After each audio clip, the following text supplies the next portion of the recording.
question of if there was some foreign policy experience or brilliance that Hillary Clinton had ever shown, maybe we overlook the fact that she and her husband have never met a foreign political donor they don't like and haven't taken from. Very suspicious when John Kyle, a major supporter of the war in Iraq, a complete hawk, a neocon in many ways, complete hawk, supports her for this. Henry Kissinger's come out of the woodwork. He supports her for this. Why do these establishment conservatives want her? What are they up to? Why do they want her? Because she's a status quo type and they know they can, so to speak, trust her. She's a member of their club. Just look at today's and yesterday's New York Times at the list of people with whom the former President Clinton has acquired a tremendous burden of debt.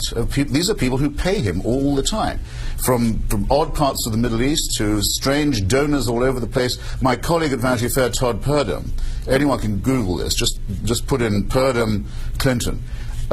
See if you can bear to read the sort of friendships that a former president is having. It's undignified to think about it. From the Riyadi family in Indonesia to numerous Chinese donors who left this country rather than show up for the hearings on it. But I don't know of any such expertise on her part, except her pretense to have been under fire in Bosnia when she had not. At least on healthcare, she knows enough about the subject to have really changed American healthcare for the worse in her time. But foreign policy, she doesn't even know that much. This is the woman whose foreign policy experience consists of making a fool of herself and fabricating a story about Bosnia.